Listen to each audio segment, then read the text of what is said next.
Have you ever closed your eyes and tried to walk down the hall? At what point do you feel uncomfortable? You know what I mean, right? You get so many steps in and then you're like, okay, open my eyes. Then do you take a moment to be thankful that you have sight? Or do you feel bad for those who don't? Sara Minkara doesn't want any pity.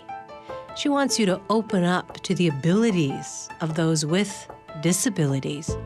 Sara is a Lebanese-American Muslim and first-generation American. Her mission is to help the billion people in the world with disabilities by creating authentic inclusion. And after being nominated by the Biden administration to her latest day job, she's doing just that. You're listening to Traverse Talks. I'm Sueann Ramella.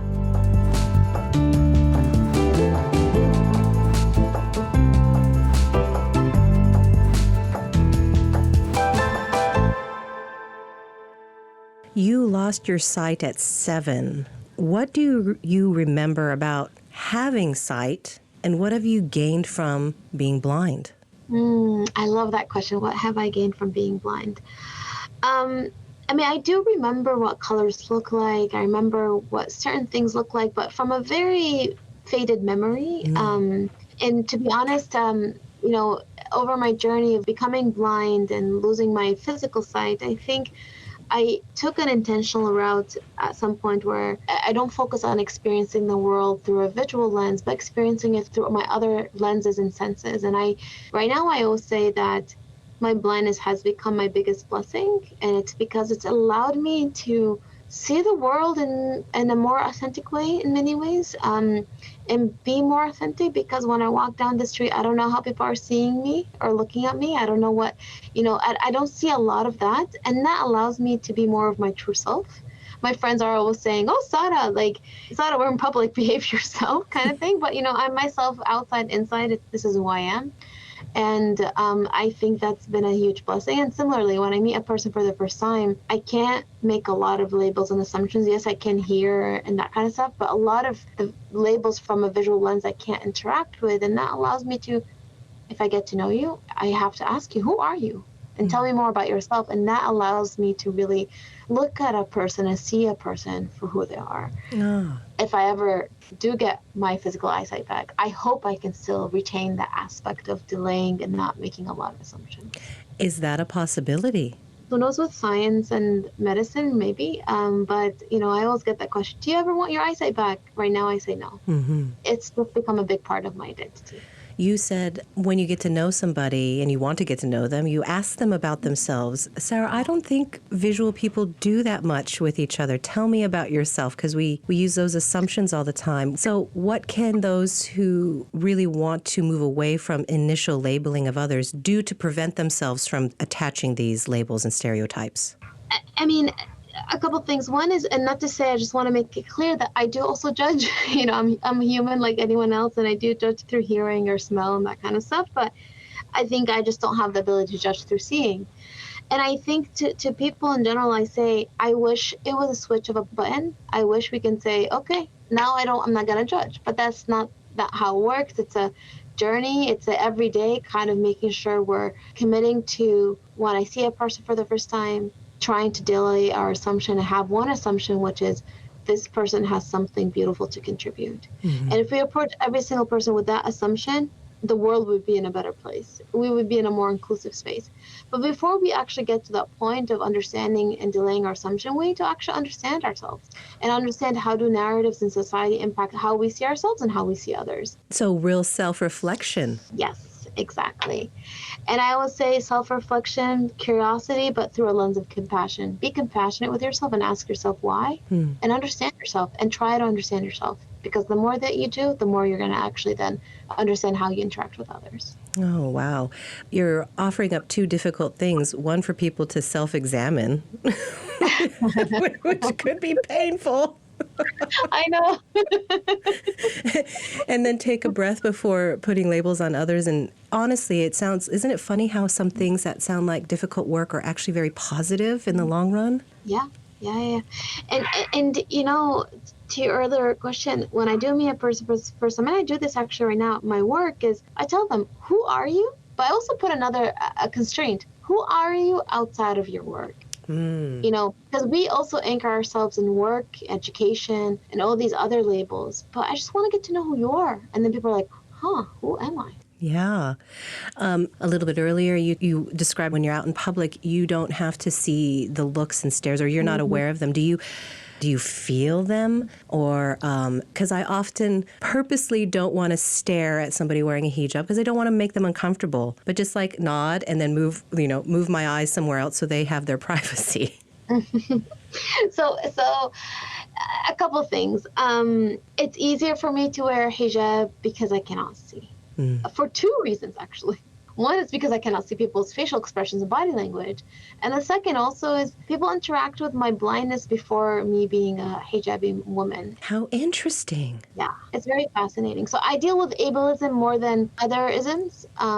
But again, I think not being able to see, I can't see people's body language and staring and all that kind of stuff. But I also say, to that point, we need to have those dialogues and those interactions. It's fine if we feel awkward, but we need to engage. And the more we engage, the more we're able to break down those walls and barriers. Oh, I like that. But yeah, to your question, I deal with ableism more than anything else. Yeah. Ableism, that's great. And speaking of which, your parents often empowered you when you were growing up. How can other parents empower their children who may have a disability? I think one is trying first not to listen what society's expectation or lack thereof of disability to enter the home, because that in itself is the biggest barrier. And it's hard, sometimes hard for parents to remove that, right?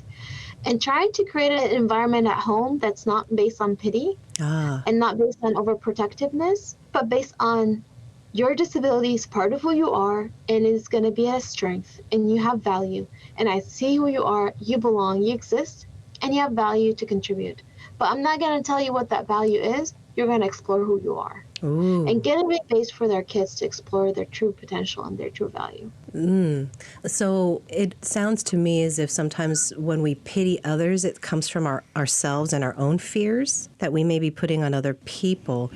So as society, it's like they're just afraid of those with disabilities or differences then if they pity them. Yeah. They're afraid. They don't know how, maybe. You know, there is this sense of less than as well. You know, I don't think anyone is perfect in this world. We're all created imperfectly in a perfect way. But, you know, some disabilities are more evident and people like fixate on that. And I think it's all about the narrative. And it's hard for people to turn it into something positive.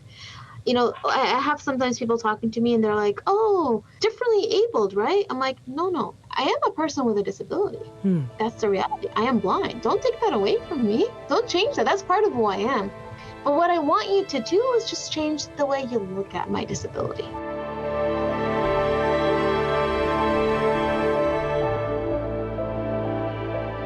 Hey, I'm Ash, a producer for Traverse Talks with Sueann Ramella. If you like the show, we would love to hear from you. Leave a rating and review wherever you listen. Thank you. Let's talk about ETI, Empowerment Through Integration. Describe your organization to our listener. Yeah, so ETI, Empowerment Through Integration, was born out of this realization that most kids with disabilities are living a reality and a narrative of being marginalized and pushed to the side. And the focus was around how do we disrupt that narrative and how do you bring forward a value-based narrative to disability inclusion, and how do you address disability inclusion from an adaptive lens, not a technical lens. And I'll give you an example. Okay. You know, it's easy for someone to say, okay, I'm going to give 1 million white canes to 1 million blind kids, right? That's very tangible. And yes, white canes are really, really important for a blind kid, right? But the question is that going to solve the issue of the problem of them living a full life? No, actually, it's probably going to be put aside if the kid needs to be living in an environment and a narrative that's empowering, that they can be outside with their canes, that they can be educated, that they can be. The bigger issue is how they are seen with their disability.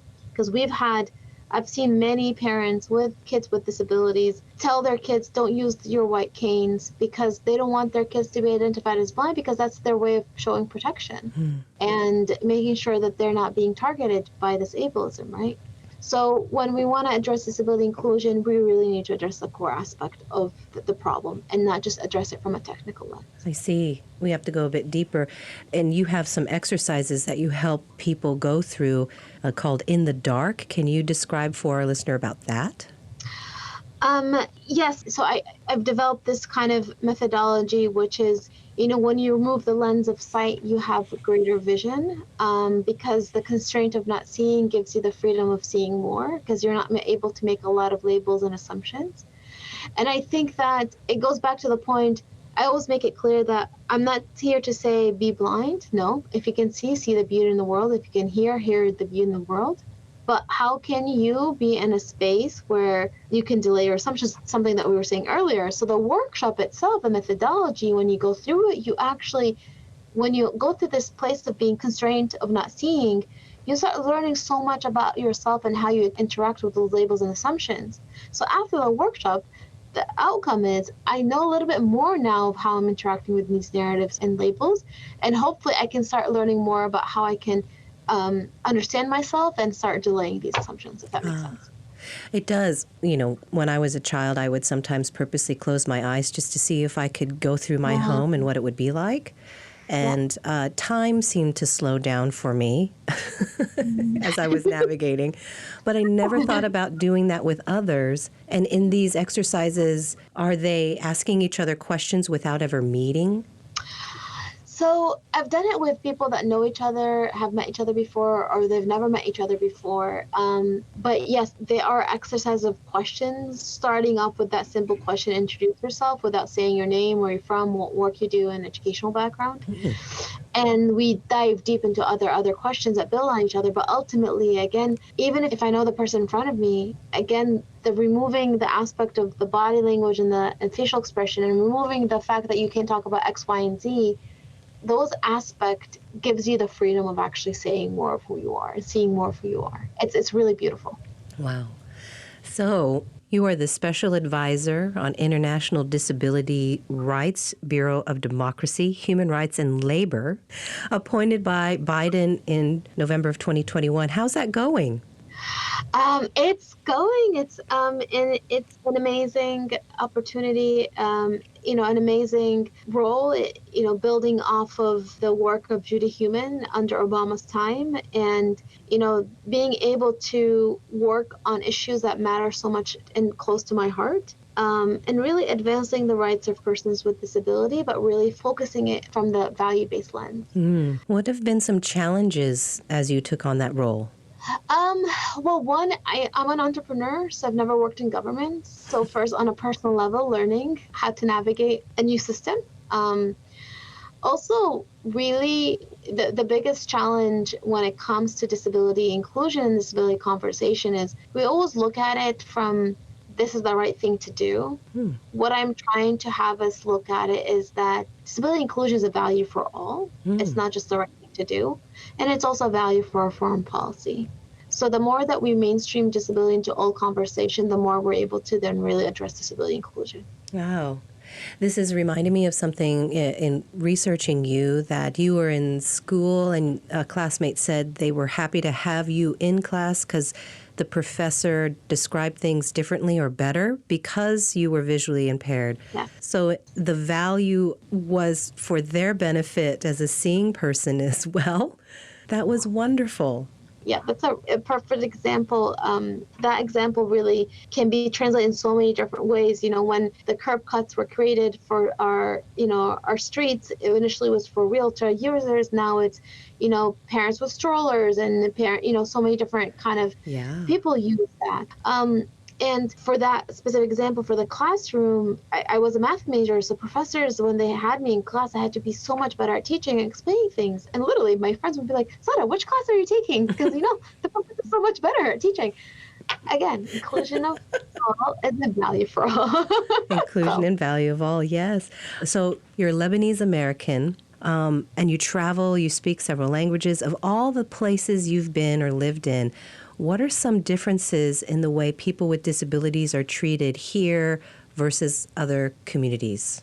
So ableism is alive and present in every space. Some are more subtle and some are more in your face. And I think that what's important, and I think what's important in the US, is that we have our laws and our policies that protect our rights, the ADA and others. And I think that it's so important for us to have these laws and policies, and so important for us to teach our kids their rights. So that way, when we are moving through the system and we find an obstacle of not getting access to certain things, or, you're able to actually advocate for your rights. And I think that's really important. And that's one of the things, in my role as special advisor is, working with governments across the globe on, helping them, uphold their commitments on their disability policy and the CRPD, and making sure that these policies are in place, and because there's power to that. Yeah. But in parallel, I think there needs to also be a bottom-up approach of changing the narrative on a societal level, on a grassroots level, on a person level, to make sure that people in general see the value in the inclusion of persons with disabilities.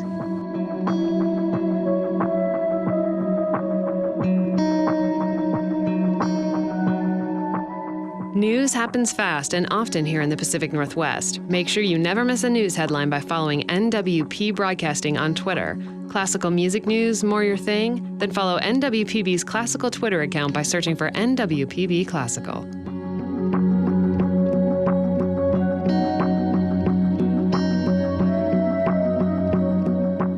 Well, speaking of society and value of those with disabilities, you have done a lot of work on this. Speaking of the pandemic, before nobody could work from home, everybody thought you were being lazy and doing your laundry instead. And it was mostly geared toward able-bodied folks. And there's so many ways to work from home, which should allow for more people with disabilities to be employed, but it doesn't seem to be working out that way. Why is that? Oh, that is a good question. That's a really good question. For COVID, persons with disabilities that wanted to work from home and when they would interview and say, actually, can I work from home? And a lot of employers are like, no, you need to come in. They were not willing to. A lot of companies and spaces were not willing to accommodate. COVID happened. It forced companies to rethink how to structure their employment of everyone. And so, of course, everyone worked virtually. And persons with disabilities like, we've been telling you forever. Why did you not listen to us? And it's because it comes from this aspect of you're asking for too much. You're asking for more. You're an add-on. You're not part of, the original system. That narrative is still there. So whether pre-COVID or post. Seriously, hold on, I just need a moment. So even though we all proved this can happen for anybody, a person with a disability asks for the same thing, but they're still considered more work to help you work. To give you an example, for me as a blind person, when I work virtually, right, I do have actually other way of functioning. Like Zoom is more accessible to me than WebEx. And I would tell, actually, can you please, let's do Zoom instead of WebEx, because I'm able to navigate Zoom much on my own than WebEx, right? Well, some companies are like, excuse me, we're going to do WebEx no matter what, so you're going to have to figure out how to deal with WebEx, right? I see. So there's different aspects of, what working virtually means for different types of disabilities. But again, that company would say, deal with it, figure it out. I'm not saying that's what happened to me, but I'm just saying, they would say, you're going to have to deal with WebEx. And because there's still that mindset, you're an add-on, you're not going to change it just for you. So that mindset is still there. So that means for any other aspects coming along, obstacles, they're not going to be like, actually, let's learn our lesson with COVID. Let's try to be inclusive of everyone. Let's try to be more flexible if new things come up, right? That's the issue. Yeah. So what advice would you offer someone with a disability who wants to work in a position, but their employer is not being accommodating? Well, one, knowing your rights, and I think that's really important. Two, I say most spaces, it's not about wanting to be malicious, right? A lot of times it's just they don't know how. Okay. And if you tell them this is what would be easier for me, and can we do this, and let's have a conversation, sometimes it will work, sometimes it might not. There's different ways, and I think, but what's really important, something to always bring forward, and something I've been, trying to bring forward even in my new role, is aspect of human-centric design. Human-centric design? So when you are designing policies or procedures or whatever, to really create it from a human-centric perspective of your employees. and trying to understand the journey mapping of the employees and seeing what their journey looks like. And I think if we instill more of that perspective, whether in our policies or in our programs or procedures or whatever, I think that shifts the mindset that we want to actually include you because you have value. Okay, you're blowing my mind with this idea of an employee's journey. Because aren't we really just cogs in a wheel to make a product, Sara? We are. I mean, we're all working towards, for private sector, we call it the bottom line. But, an Accenture report came out a few years ago showing that when we are a more inclusive space and we're able to actually employing people with disability actually helps the bottom line. And I truly believe when you are able to include a diverse workforce, you're able to bring in more diverse talent and more value, and that is going to help your bottom line. Okay. And I've seen different types of companies where companies that care and create a space that understands their employees and cares are going to get more out of their employees. And they can also retain their employees. Yes, it might be more costly in the short term or it might be more difficult in the short term to actually be doing that, but the long-term gain. I'm a fan of long-term gains. Yes. There's a quote from you. I would just want to read this. You said, because as contradictory as it sounds, actually embracing your authentic self may not come naturally. And before you can lead yourself or anyone or anything else, you must know and embrace who you are. Do you feel like your blindness forced you to do that earlier, or how was that journey for you? My blindness forced me to deal with it, not deal with it earlier. My blindness, because at some point in my life, at certain points, it was tough being blind. The narrative got to me. And there would be moments where I did take in the ableism narrative in certain ways. There was another part of my mind that was like, no, you're stubborn, you're going to push forward. But what I'm saying is that, I think it's so important for us to really learn and understand and realize how do these narratives and societies impact how we see ourselves. Yeah. Do I love all of who I am? And if not, why not? And how can I turn that identity of mine into something I love? How can I turn my blindness, my disability identity from a weakness to a strength? How proud are your parents of you? I mean, they are proud. They're probably very proud. But a funny thing is my parents are very, and that's probably what was important, is just they kept on pushing us to be our better versions of ourselves, or really push us to be pursuing our ambitions and dreams. My mom never coddled us, right? And wasn't like, and I think that's perfect because, to be honest, in a lot of the disability experiences, people with disability, they deal with inspiration porn, like, oh my God, you're amazing for getting out of bed kind of thing. We call it inspiration. So I think it was, yeah. So I think it was so helpful that my parents were very like, great, you did that? Great. What else are you going to do next? Next? Yeah. Do you think this is a Lebanese cultural thing or just the way your parents' personality are? It's like, you need to perform and you could live on your own. You can do this. I think it's my parents. I mean, yeah, I think it's my parents, and I think it's, it really helps us because also my mom never let us say the words, I can't do this because I cannot see. So she never really let us either pity ourselves as well. Mm-hmm. So it was a very like, this is your reality. You're going to move forward. Wow. So it's all thanks to them. I like that. All right, Sara. Thank you so much for answering all of my questions. Well, it's so wonderful to you. It was so nice chatting with you. I learned so much. Same here. And hopefully we stay in touch. I mean, we'd love to meet you someday in person. That would be lovely. Thank you, Sara. Have a great day. You too. Bye. Bye.